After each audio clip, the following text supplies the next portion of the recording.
Welcome back to my channel. Wendy Renee here. It has been a minute, I know, but we're back and we're going to finish out the season with some amazing interviews. Today we're talking to my friend Anthony Forte. Anthony comes to us from the World Mission Society of God. Sounds like a cult, but what do I know? For those of you who don't know me, my name is Wendy, and I was a JW, Jehovah's Witness, for well over 30 years, and I walked away from it. It's not easy, but it's possible. And if you're here and you're new and you're just waking up and you feel kind of upside down and things feel kind of messy right now, it's okay. It's going to feel messy, but you know what? You're going to be okay. That's why we're here. We've formed this really interesting and loving community in the comments section. And if you want to support the channel, just like, share, subscribe, that would be really helpful to get into the algorithm. I don't have a Patreon. I never will. I personally don't see the point in doing that. I volunteered to do this. I have a full-time day job, and I'm also have a second job of being a mom. So I'm just a mom who had a camera, and that's how and why I do this. But thank you so much for being here. If you're listening on the podcast, thank you so much. If you're watching this and my camera is bouncing back and forth, something happened with the focus. I don't know what I hit, but I'm sorry if it keeps focusing in and out. I gotta work on that, but I didn't have time to fiddle with it because I have this new guest. So I hope you enjoy it. Anthony, thank you so much for coming on the channel. I mean, I'm excited in a weird way to hear about this cult I have no familiarity with. So why don't you let us know what brought you here and where you came from? Well, I am a former member of the World Mission Society, Church of God, which is kind of parallels, I guess, in a lot of ways with the Shincheonji Church, another Korean origin church. Oh, What brought me in originally to the channel is actually between that church and my church. We have some people who have both left, and we've connected with each other. And I was introduced to your channel, and as a great way to kind of share the message of what I experienced while in the church, and just kind of let people know about what the church is about, and the sort of damage it could do in your life, and then just kind of the healing process afterward. thank you. You mentioned before we started recording that when we first wake up, we think our stories are unique, and then we start listening to other people from other religions, and we're like, wait a minute, I'm not the only one. This has nothing to do with lack of faith or whatever they want me to think. There's nothing wrong with me, actually. So were you born in this religion?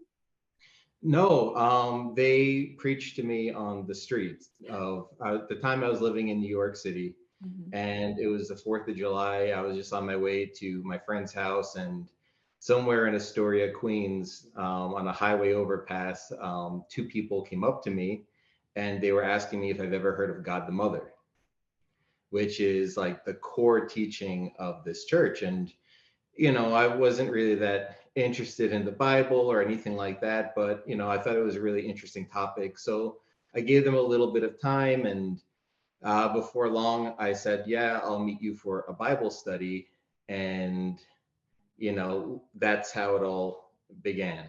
Mhm. So this was back in 2011, and at the time when I was, listening to what they had to say, the first day they wanted me immediately to hop in a car with them and drive out to some random town I never heard of. I'm like, I'm not, Oh, that's not it's very weird. aggressive. Yeah, That's yeah, yeah. not weird at all. So I'm like, I'll meet you in 2 days after work at a Starbucks. And then sure enough, we did one Bible study, and it was about science and history and how the Bible doesn't go against it. It actually goes with it. And I thought it was such an interesting topic that after, that one Bible study, they're like, now will you hop in our car? And I'm like, yeah, I'll hop in the car with strangers. And we end up going to this church, maybe like a 20-minute drive from where we were. And from there, we did another Bible study, and immediately they asked me to be baptized. Immediately. Yeah. Wow. But So before this point, though, did you have any religious background or upbringing, or because something about that question, God the Mother, something That was a hook for you somehow. So I grew up in my parents had both left the Catholic Church right before I was born, Mhm, and they joined a Pentecostal church, mhm, which it wasn't until this experience and I look back that I realized that even that church was a little culty. mhm. Um, the sort of like they I remember as a kid they did like an assessment of our house. They went around and, oh, these are playing cards, no, these are the devil, oh, you can't watch The Simpsons, and like all these, Wow. crazy rules and things like that. But I was in it only for a little bit. By the time I was in high school, everyone had just stopped going to church. And, Mhm, for me, I was open to the idea, but I wasn't going to church actively or, almost at all. So when I heard about the God the Mother concept, for me it was just kind of interesting because one, it's a new take. I never really thought of it before. There was a song in the '90s from Dishwalla where there was like the chorus where it was like, yeah. I want to see her, Yes. talking about God. And I remember that because that was a JW. That was a contraband song. Like you don't like Oh. no, you do not listen to that whatsoever. But yeah, I remember that. Yep. Oh, yeah, yeah. So and then like I was in a philosophy class in college, and they talked about how like God created everything from nothing, and I'm like, well, that sounds more of like a feminine attribute than a masculine. So the whole concept for me was like, I'm interested. I don't believe in anything just yet, but I want to hear about it because I was like, I think thirsting for like education, thirsting for some sort of like academic in my life. So, I went with them, and it was, the first day. I had never been baptized in my life. And they were like, would you like to be baptized? Because if you take this baptism, you could, receive something called the temporary Passover. Because in this church, what they believed in is all the Old Testament feasts. So,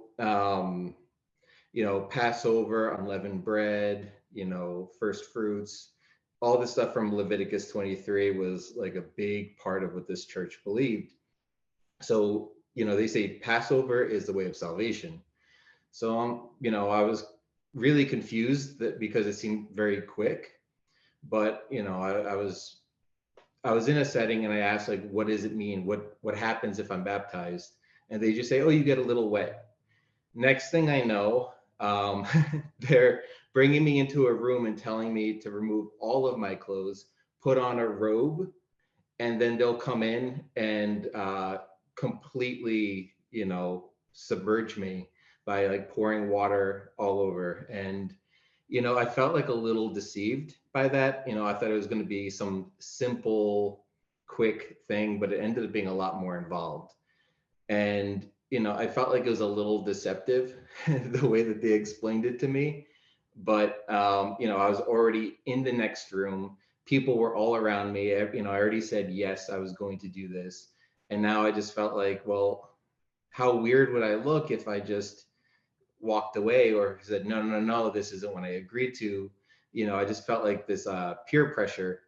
And I didn't notice at the time when they were baptizing me, but they baptized me under the name Jehovah, Jesus, and Ansang Hong. Um, Ansang Hong is who I later discovered in my time there. They believe is the second coming of Jesus, who had come in 1948 during the Israel becoming a nation again. So they have, after that, like a course of Bible studies that they put me through, starting with like learning about the law. This is what you need for salvation. If you don't keep these things that only we keep, then you can't go to the kingdom of heaven. And then it became, let me show you who Satan is on this earth. It's the Catholic Church and all the Protestant churches. And then it became, here's who we believe is the second coming of Jesus. He gave us all of this truth. And now this is God the Mother who has come to the earth. And now we must believe in her to receive life. So there's a whole like system of education. And the last study, they teach you to go out and preach. Like you have to constantly be preaching. Go out to the streets, whether you're alone or like paired up, and just constantly try to recruit, recruit, recruit. So that's kind of like how the church brought me in and kind of kept me there. And then they also started to tell me about the end of the world that was coming in 1 year from when I had joined. I was just going to ask if they started to talk to you about any kind of doomsday, if because that's what can hold you as well. Without a purpose or giving you a purpose, they Yeah. they can't really hold you unless you're striving for something within, unless they get that emotional control. But you came in as an adult, which is always fascinating to me. And so I was wondering if they started with the doomsday, then that they started to invoke fear. Well, I mean, they start with doomsday with a lot of people because they say that the earth, we have three different ages: an age of the Father, Son, and Holy Spirit. We're in the final age, the age of the Holy Spirit. Mhm. And that in this age, we have to, if we can't be saved by Jehovah, we can't be saved by Jesus, we have to be saved by this name, Ansang Hong. Oh, So the story behind it, there's two different stories. There's a story that they teach you, and then there's the true story about how the church had its origin. Uh, I think that the Jehovah Witnesses also kind of were a spin-off of the Millerite movement. Do you ever hear about the no. Millerites? Mm-mm.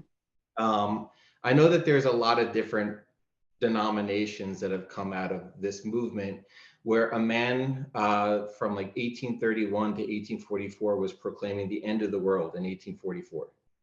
It culminated in something called the Great Disappointment, where like all these people they were leaving their jobs and doing all this stuff, and because they believed that Jesus was going to appear in 1844, Mhm. and then he didn't. And after that, I know that the Seventh Day Adventists spun off of that. Mhm. After the Seventh Day Adventist church, a man named Mansang Hong had joined that church and was baptized there. And then he left and he started his own church. In his church, he started to teach about how we need not just the Sabbath day, but the Passover, all these different things.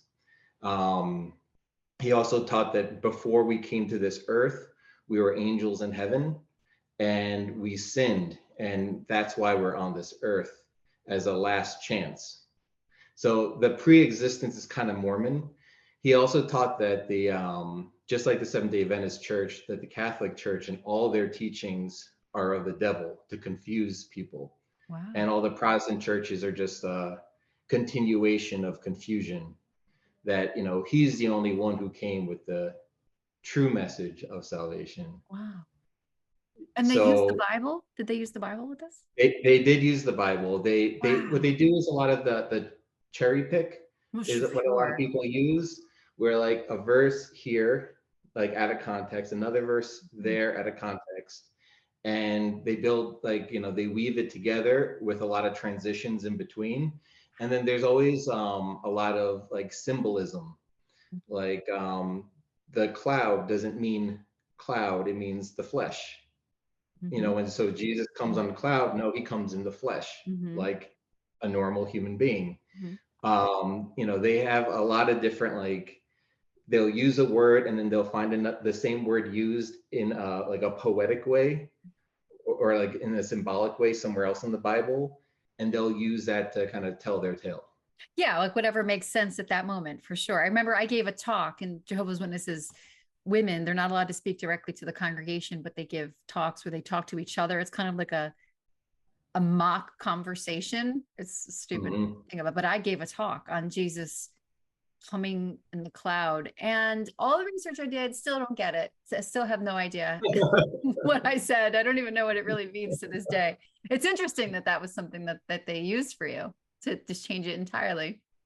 Oh yeah. So after this man, he died in 1985. Mm. And after him, the church split. His son and his wife and they went and they continued on one church.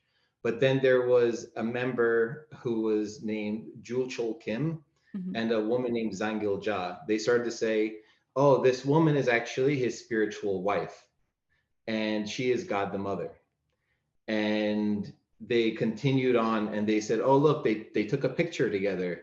And she was wearing a wedding dress. And that means that he's the groom and she's the bride in Revelation coming down from heaven. She's here for our salvation. You know, just like human beings, you can't have life without a mother. Spiritually, you need God the mother to have spiritual life too. So Wow. this is like well, now everybody worships this woman as God on earth. This And is this so crazy to me because the woman in the Revelation to Jehovah's Witnesses is God's chosen members of the anointed class.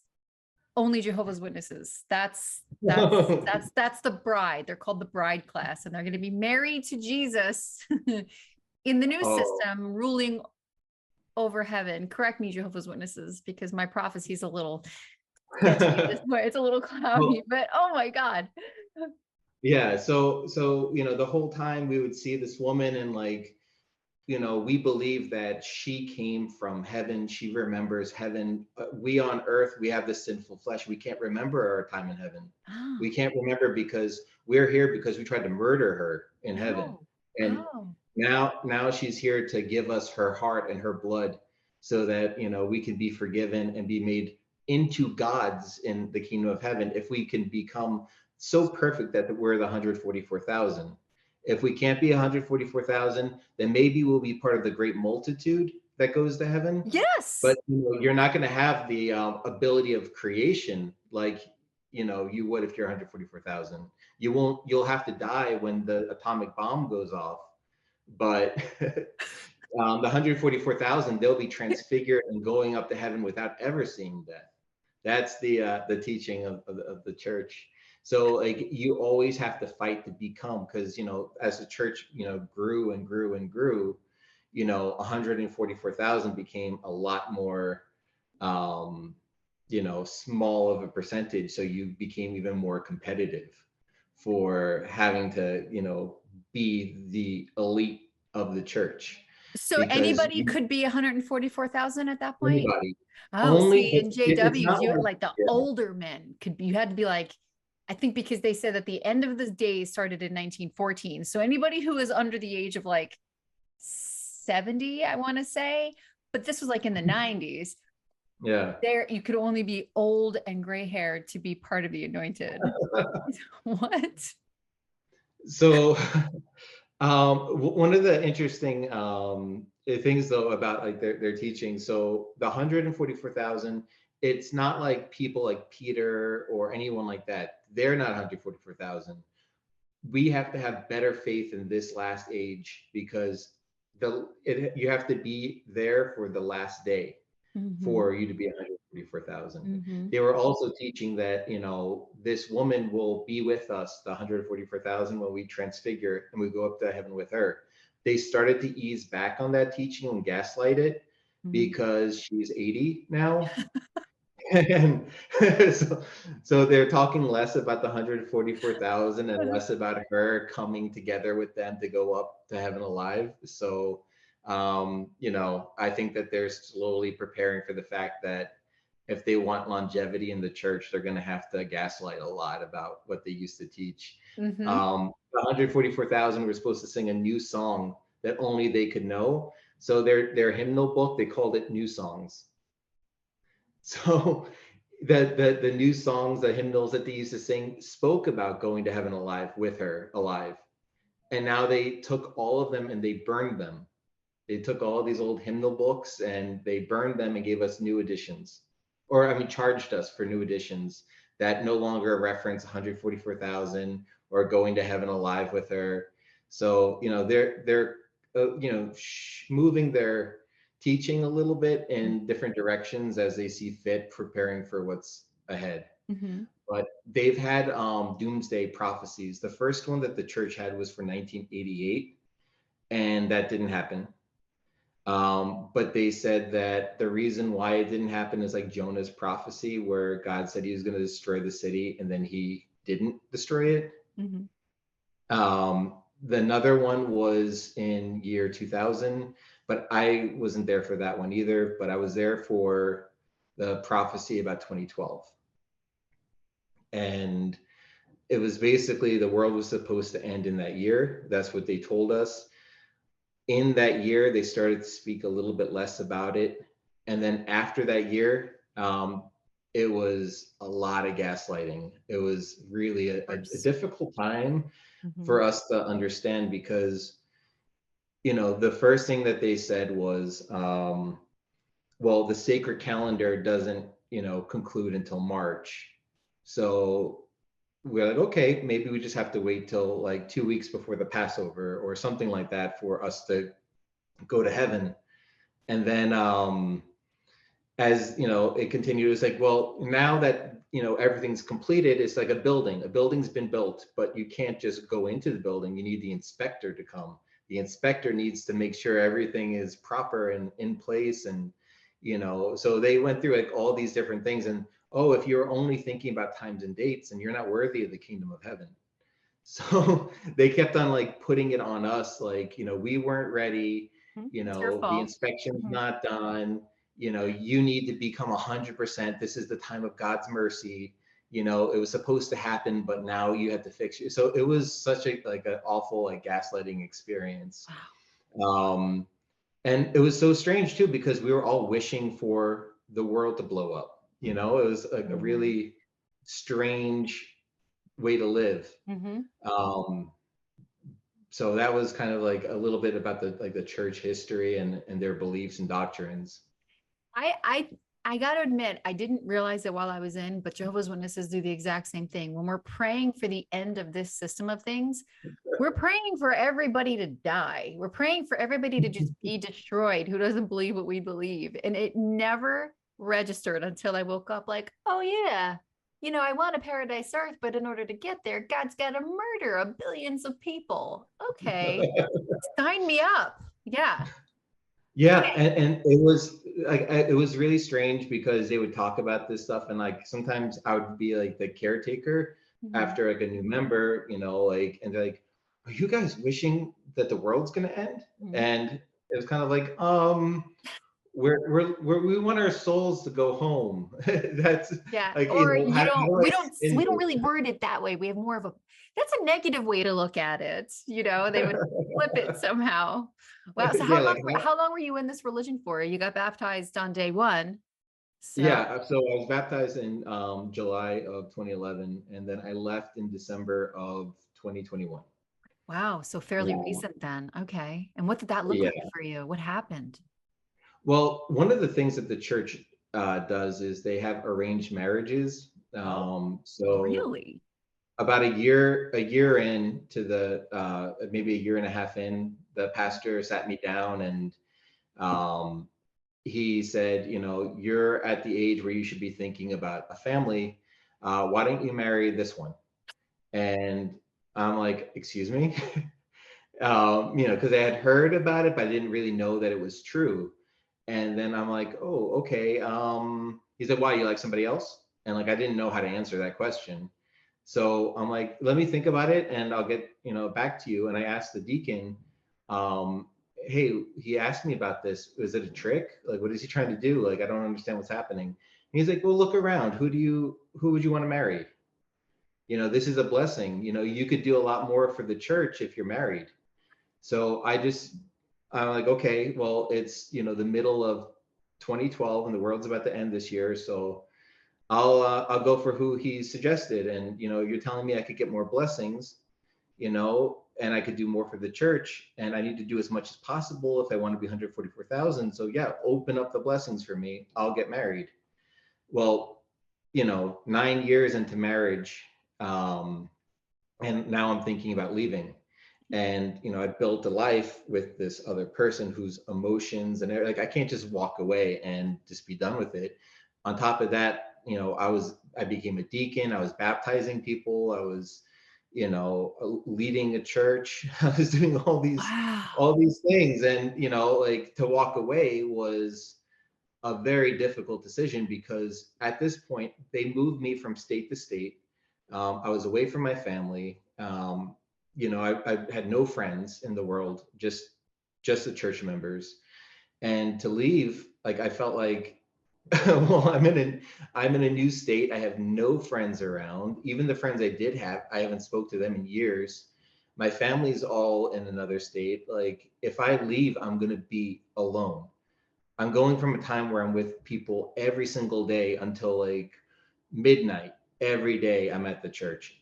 Literally every single day I'm there. And you go out preaching with these people and you face that rejection with them, and you come back and you cook together and you eat together and you laugh together and you have this like bond. And then all of a sudden, It's gone. if I walk away, Mm. they will never talk to me again. Yeah. Like Yeah. so it wasn't an easy decision because my whole life was going to turn upside down and I was going to be alone. And my wife, after I said I wasn't going to go back, it was a really like tricky, difficult conversation. But she said she wanted to work it out. She wanted to, but she wanted to have me live as if I were in the church. Like I couldn't do what I wanted to do. I had to live with her like I lived before. Chemo, Like I physically and couldn't, mentally out is what JWs are referred to as when yeah, that. and I needed to be out. I Yeah. really needed to Mhm. get out. And I couldn't do anything, just like the JW, like there was no Thanksgiving, no Christmas, no Wow, all really? the all those celebrations, no cross, like a lot of those things we also had those restrictions. Mhm. So I miss all the weddings and all the funerals and everything like that because everything happens on a Saturday, and we were always at the church from morning to night. The first service started at 9, so we had to be there at like 8, and then we wouldn't leave till like midnight. So I couldn't go to a wedding, I couldn't do anything. And with all these severed relationships, it was just, I was walking out into oblivion. And they teach you, you leave, you're going to be in a car accident, you're going to get cancer, you're going to, Mhm. like, terrible things will come to you. Mhm. You'll be demon possessed, you'll start to live a crazy life, and everything will go bad. You become mentally ill, like all these things, all these fears, they put inside me.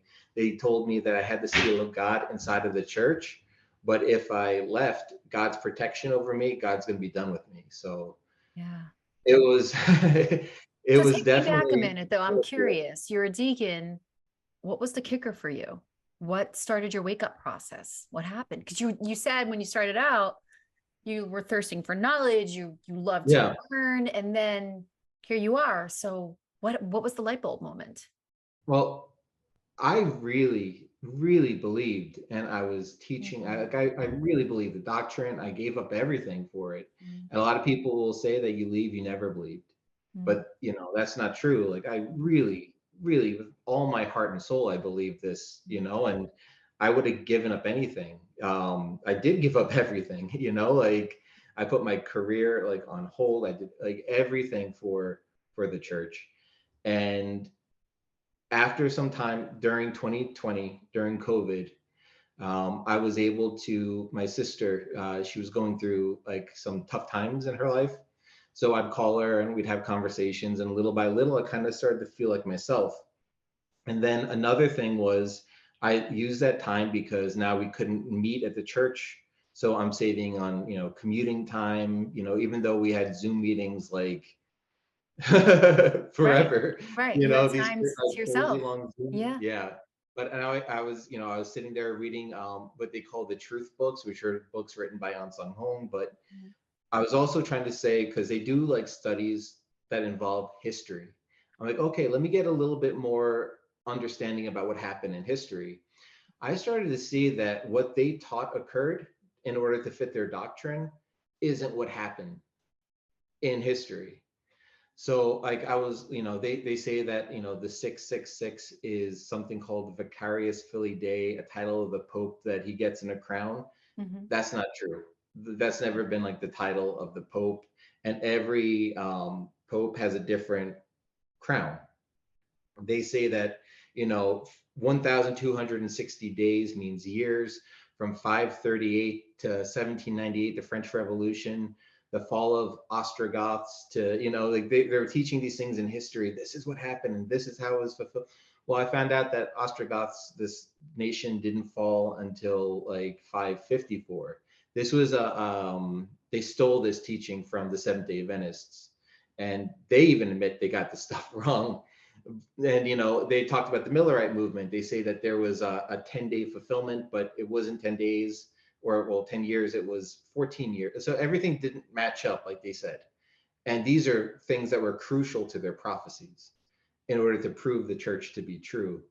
Mhm. And then I started to see the Leah Remini, I think that's her name, Mhm. this ex-Scientologist actress. Right. In her experiences, I'm like, oh, that sounds too familiar. And then I started to watch videos from ex-Mormons and ex-Jehovah Witnesses. I think there's somebody named like Telltale or something like that who Oh talks yeah, about, he's great. Yeah. yeah, and he draws little pictures. And Yeah, so I he's started great. listening to things like that, and it really it started me to realize that this church is a lot like those churches' experiences. And I realized I don't I'm not smarter than, all these other people. I'm not more special. I'm not, you know, but they believe in something. They believe it wholeheartedly. And why? And, we were told if we go to another church, all other churches are filled with demons. You walk in and demons are going to jump inside you. So you can't go to another church. Yes. Yes. But we, Even if we were to go to like a yeah, funeral or a wedding or something, we could never it, step foot into yeah. another church, like never.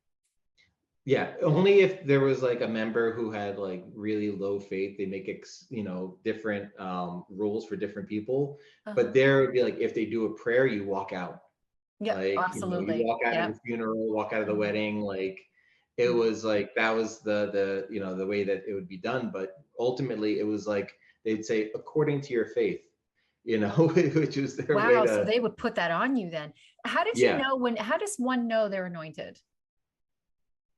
What do you mean anointed? Because we use the word anointing symbolically for baptism. Oh, okay. In JW's anointing means you know you're going to heaven as opposed to life forever on earth. There's two different classes of people, like an airplane, No, right? no. First class, you're going to heaven and you're going to rule with Jesus over the earth. The great crowd, which no man is able to number, we're like, not going to heaven, but we're going to live on earth under the rule of the anointed. And the rule is like, you don't ask someone how they know they're anointed. They just know.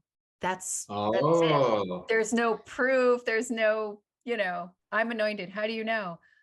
Well, have you ever been to a wedding? If you have to question if you're the bride, you're not the bride. Okay. So that's how they know. We bought it, hook, line, and sinker. They say they're anointed. You just let them be anointed, and they partake at the Lord's evening meal. The blood and the bread, like oh, only the we anointed partake. yeah. So we have a sliding scale. It starts with like first we're taught, okay, all you need to do for salvation is keep this, be baptized and keep the Passover once a year. And Okay. then it's like, okay, but you need to keep the Sabbath day to have your sins cleansed. But you also need the third day, which is Tuesday nights. You need that as well. And you need to tithe, and then you need to do offering, and you Mhm, need to do contributions. mhm. And then you need to keep all the seven feasts of God. And then you need to keep these 5 a.m. worships that we have, and you need to, it's just, then you need to come on preparation day, which is Friday night, and clean the church. And then you need to preach, and you need to do bearing fruit, which is where you recruit people. Like you go out preaching, they get baptized, and then they stay and they become a tithing member who Wow. comes for 4 services at least. Mhm. But it's just like ever increasing. And then you can't listen to worldly music. And so it's like you never feel like you're saved, Nope. because at first they tell you just do this and you're saved, and then they say, oh, law keepers, if you just keep the law, then you're not saved. But wait, you there's know more. it, It's like a yeah, sales meeting. It's like going for that timeshare meeting. You're going to a timeshare meeting. Like you're gonna go yeah, to this meeting and then you're gonna get a free weekend. Oh, easy enough.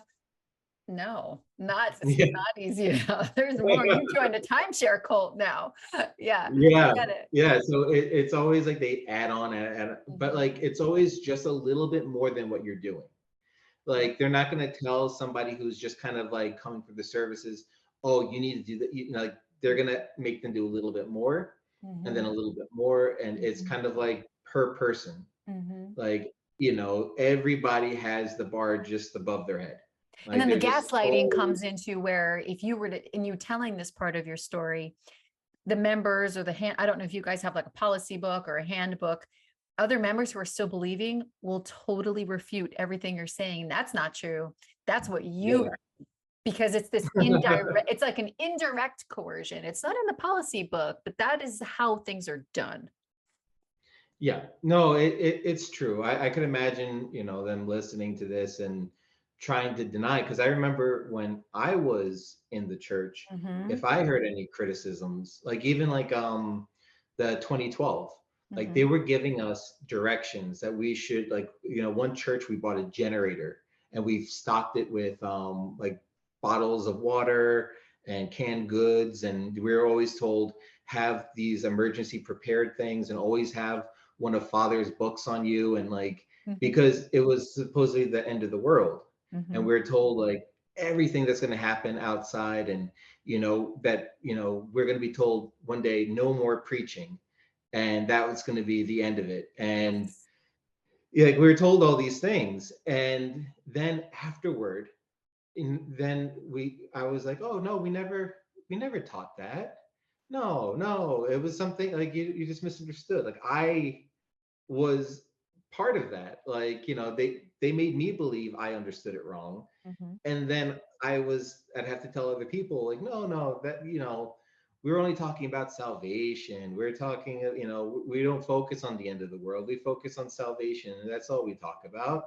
And, I was a gaslighter because that's what I thought, like I just followed what they did. And they always said, follow the lamb wherever he goes, meaning like if all of a sudden we get brand new directions, the faithful 144,000, we're going to change course. We're going to follow whatever the new direction is as it comes. Oh, that's what I meant to ask, not anointed. Yeah. How do you know you're 144,000? Though they're two Oh, different you things don't. then. Oh. You never know. You never know where you stand. You Oh know, man, really? you never know.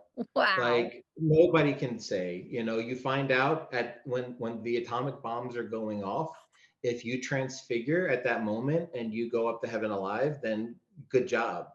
But if you perish, then you have to see, at the 144,000 will sit with God, and they'll judge, oh, the great multitude, you go to heaven, you don't go to heaven, you know.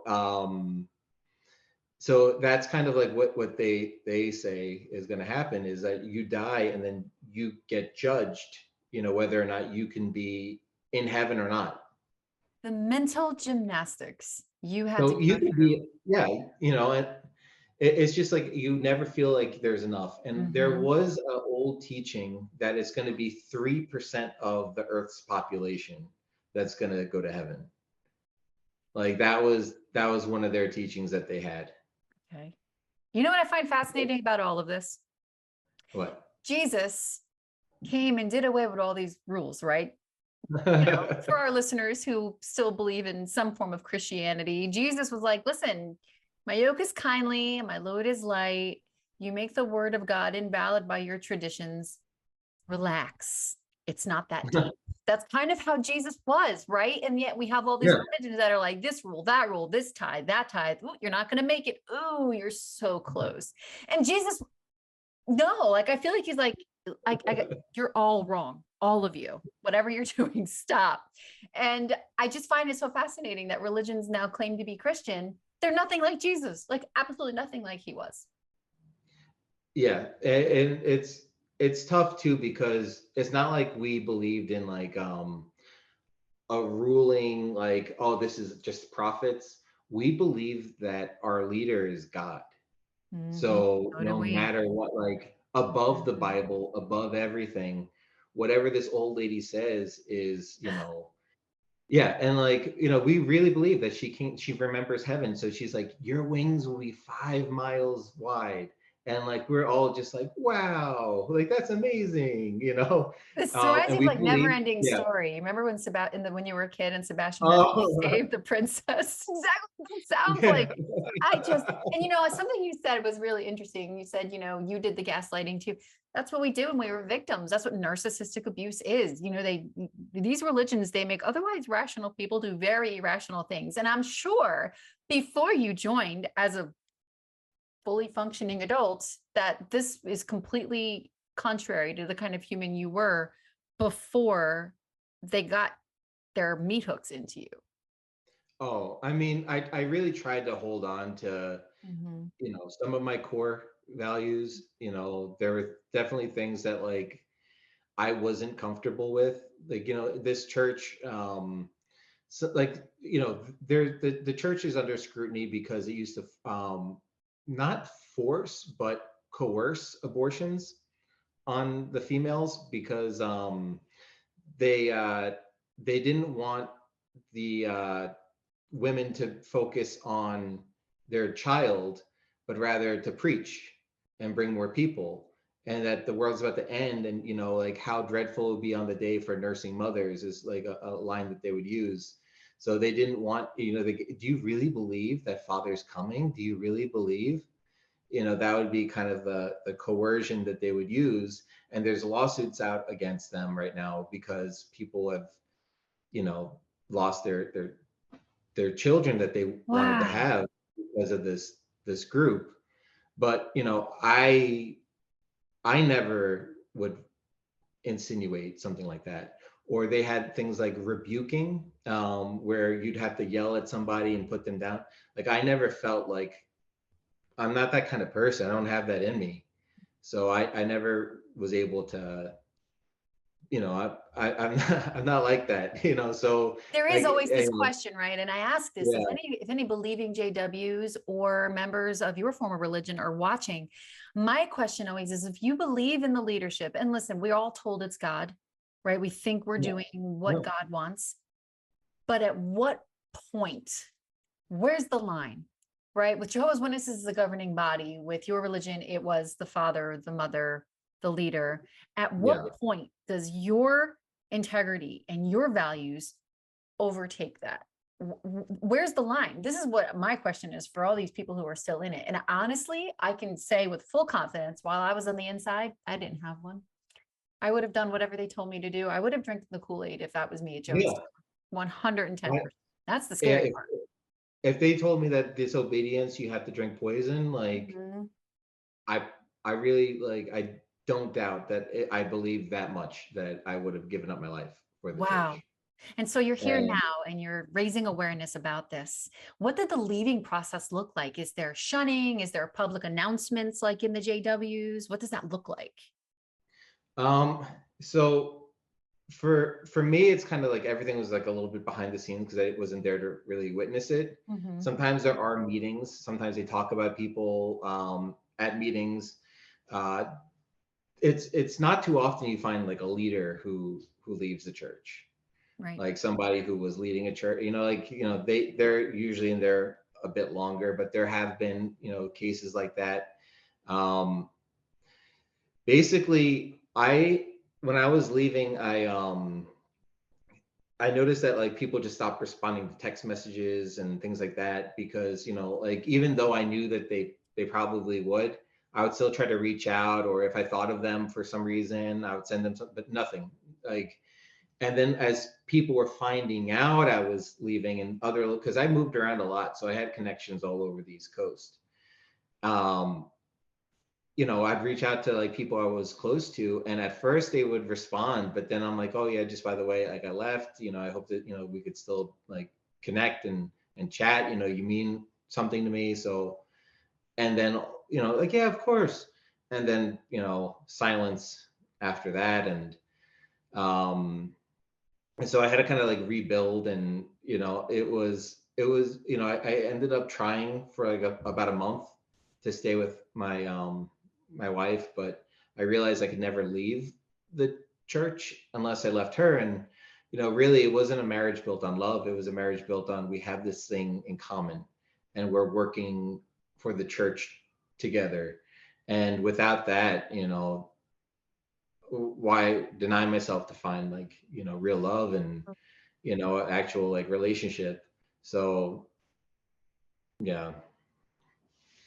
So it was hard. It wasn't easy, but I feel like I found a community of people who had also left. Um, and we've been able to share, like, we all went through a lot of similar, things with like nightmares or weird habits. Like for me, I couldn't stay home. Every night I was out at the church. So every single night I had to do something, or I felt miserable. Sure. Every day, like it just like I just felt like I constantly had to do something because that's what I was always doing. Busy And culture. it took, yeah, Mhm. it took a while for me to be able to sit down and watch TV at home. It's You know? guilt-free, right? Or on a Yeah. Sunday, or, if you're not secularly working, you have to be working for the church or working for the congregation, or even if you're physically not working, you have to be mentally working too.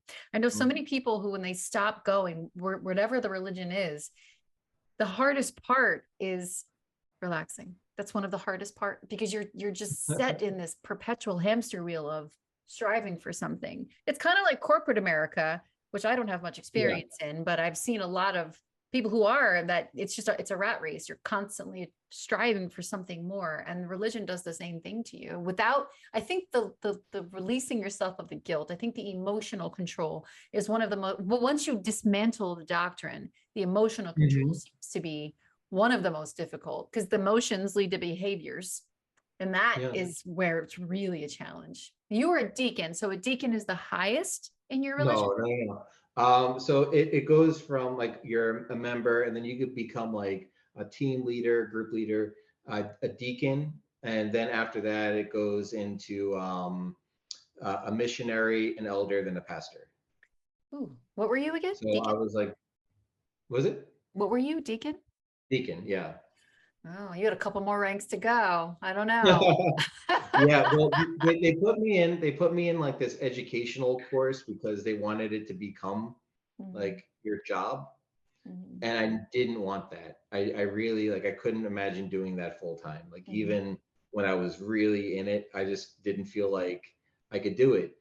And honestly, like I always felt like, how I was mentioning before, you never feel like you're good enough.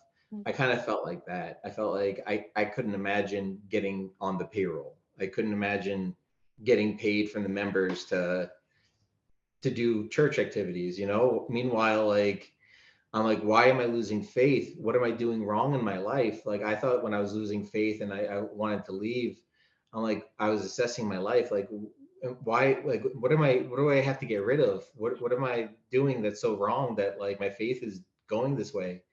I thought like, was it because I listened to that worldly song?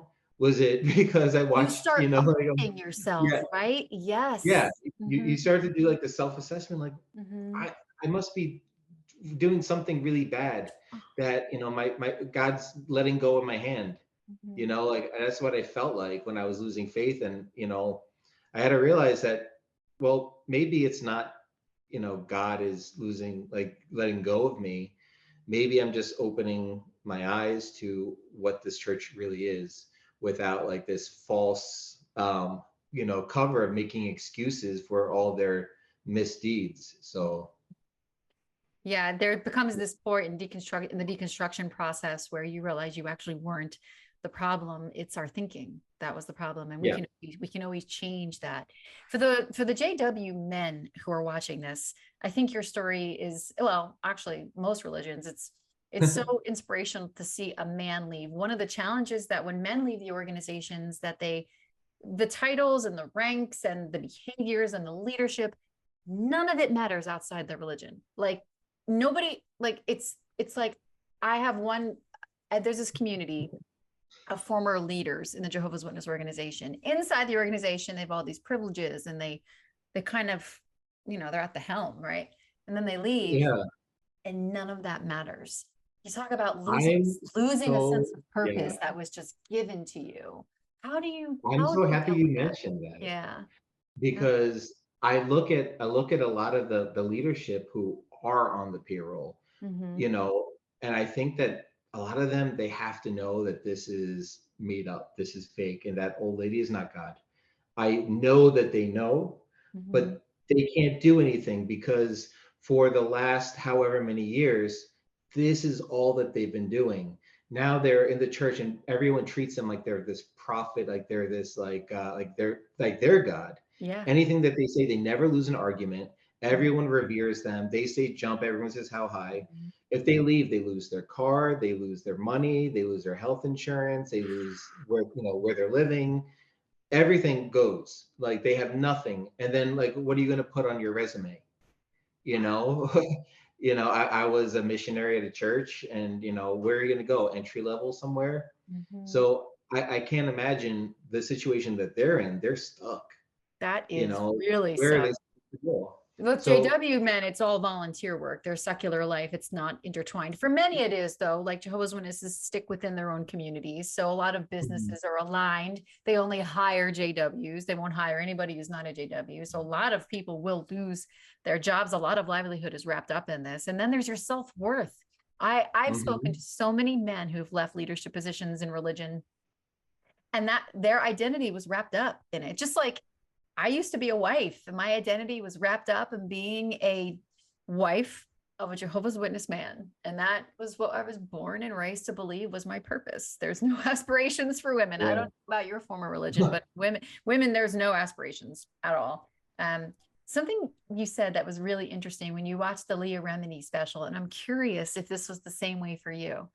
When I first started waking up, I too watched her special, but I remember thinking to myself, this is oddly familiar, but that's just Scientology, and they're just a little more strange. That's not JWs. We're not like that at all. Did you have a bit of a denial when you were watching Oh yeah, I mean, like, it?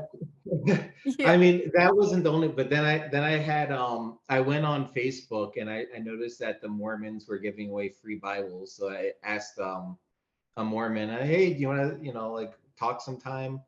And we had studies. I spoke to my Jewish friend to get connected to a rabbi to ask about some of these Old Testament things, Mhm. because even though they keep these like feasts, they everything that they do is weird and wrong, and they miss days, and like the calculations are wrong, and it's really it's all jacked up. I spoke to my friend who's a Seventh Day Adventist. I started watching the Unification Church, Wow. learning about. So I was on my way out for a year, I'd say. That's how it For about works. a year, like I was slowly, and then like it was definitely noticeable, like when I was phasing out, because one by one I started to detach from different things, and you know show up less, and start to question things a little bit more, like, hey, why do you have audio and video recording all throughout the church? Why do you like why this? Why, like I started to question things a little bit more, and realized some of the things that they were doing were mean, or Yeah, you just not become a good things. human being Yeah, again. You yeah, start to look at things objectively. yeah. You get your Oh, critical thinking that's, skills yeah. back. And I don't know about you, but even to this day, I've been out 2 or 3 years and I still find myself saying, how did I not see that? Like, how did I miss that entirely? And sometimes I just Oh, have to laugh at myself. Here's my question for you. yeah. What does life look like for you now that you're out and you're recovering? And COVID did a lot for people who were in high control religions because they had a chance to kind of think a bit. What does life look like for Mhm. you now? So work is going good.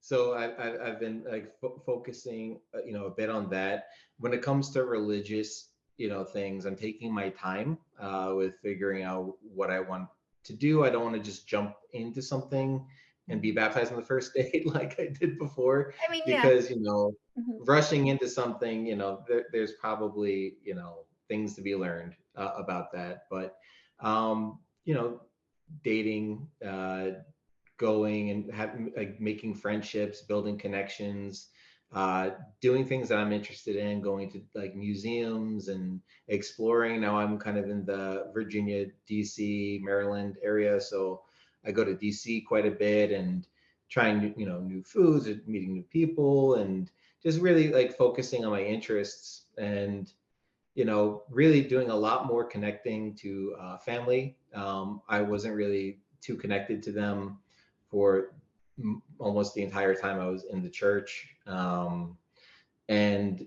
just kind of rebuilding those bonds. Like it is, for me, that's really what's important is just making sure that the people in my life and my family who was there for me when I left and supported me during that difficult time, that I'm there for them too. So What was that like for them? Because there is, I just had, I didn't launch it yet, but there is a guest coming on the show who he gives the perspective of somebody who wasn't in the religion, but was still shunned by a believer because they teach you anybody who's not a believer is worldly, therefore they're toxic to you.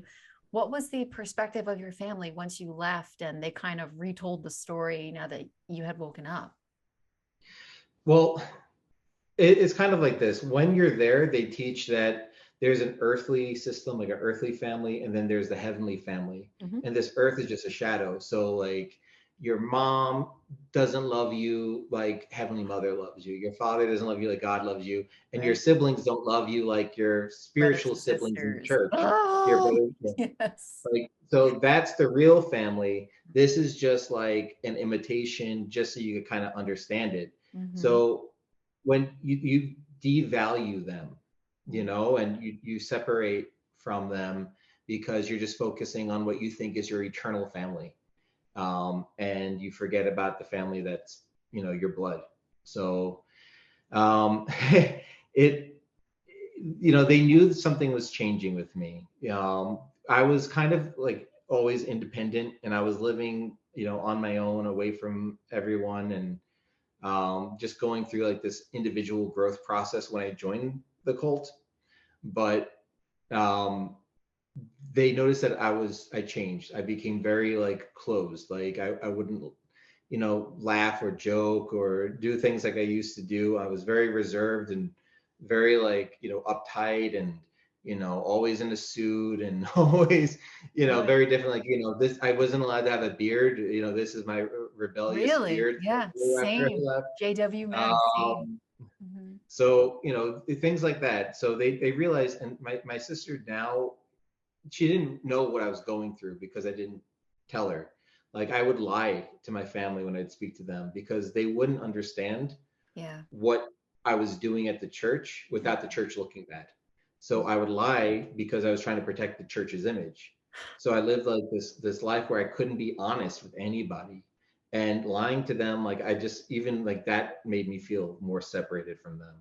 So the fact that I couldn't really tell them everything in my life, I was so separated. And they're so happy that I left. And, now they're just saying that like they have me back, like I'm me again. And they're so happy Oh, that, I could be myself. And, now they're so mad at the of church because they course. didn't know, like, because they didn't know the abuses that were happening there. And all the shame and guilting and hard labor that they forced on us, and you know how they would take our money and take our time. And it's now they're so mad because they see what they did, but they're just thankful that I'm back. And it's really nice to hear a story of somebody who still has family because so many people don't have that when you're raised in religions like that, your entire social structure. People are losing their social structure every day just by having a difference of opinion and no longer believing in it and uncovering all of the scandals that are in these very toxic organizations. One of the ways that I usually end interviews, and this is where people, this is kind of, if you're watching this, I do this every time.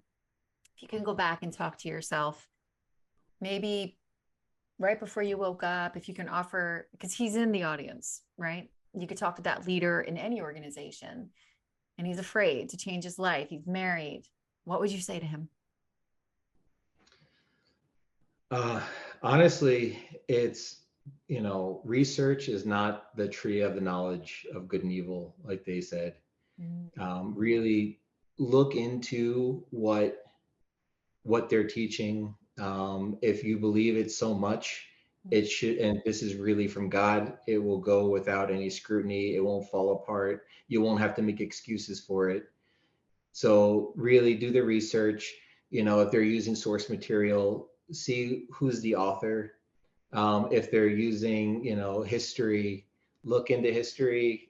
Don't just trust everything.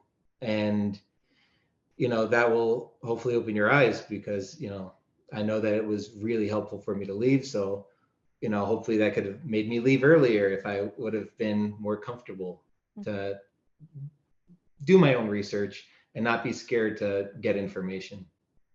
I love that. I especially love the part where you said that it would stand up to scrutiny. The Jehovah's Witnesses, they called the religion the truth. Well, I'm sure you had a lot of loaded Yeah, language. we said the truth. They redefine words. Um, Yeah, so yeah. if it's the truth, why did I always feel like I needed to defend it?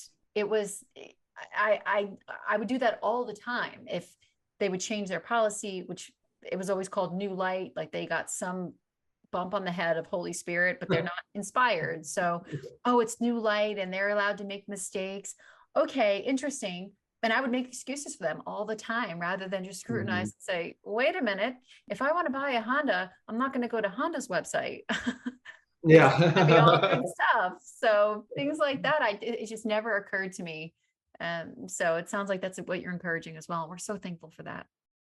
Yeah, and I'm thankful because it always feels good to be able to share about it and Mhm. let it out. So thank you for having this platform for me to be able to share about this church. Oh, I could talk to you all day. I feel like we could talk about this all the time. In addition to all that, I'm actively trying to spread awareness about this group. Mhm. There's a great podcast that I've been on called Playing in Traffic, which is about a former deaconess and her sister who was never a member of the church, who just kind of witnessed it. They have a podcast called Playing in Traffic on Spotify. I've been on that. I've been on Great Light Studios where they speak about it as well. And I've also been, looking and working on the examining the WMSCOG website, which is a great source for information. And after I left, I'd go on that website, and it was really helpful to get some more information from somebody who has left the church, knows what they teach, and get information about what the church hides, and the information all kind of compiled there, where you wouldn't have to go hunting for it. So those things have been really helpful for me. And that's what you know it's so freeing to be able to be amongst other people who've had this same experience for that I had. So connecting with them has been fantastic. It is. I didn't know you before, but you do seem lighter. Isn't that an interesting feeling how that happens? You just seem a little bit more freer every single day. And they tell Yeah. you that that's not going to happen. Like you mentioned, you're going to die, you're going to be on drugs. And so I've never felt healthier in my life. And would you say that that's the case for you as well? Oh, absolutely. Yeah. It's just been great to be able to relax Yeah. and, focus on myself and not live a life of just constant fear and guilt and Yeah. pain. Stomach aches and scared of thunderstorms and the pandemic with Jehovah's Witnesses thinking the end was coming. Oh my God, they thought that this is it. We're gonna Yeah. die. I'm coming. We're coming for you. And but it didn't happen. Nope. Nope. Anthony, thank you so much for coming on the show and for sharing your story. I would love to let all of our audiences know that anything you need to know about this particular religion, everything is in the description box. We would love to share episodes that you've been on, and we're all in this together to help people unravel this type of abuse and deconstruction. So thank you so much. All right. Thank you. Thank you so much for watching. That's all we have for today. Thank you so much for watching, and we'll see you next time.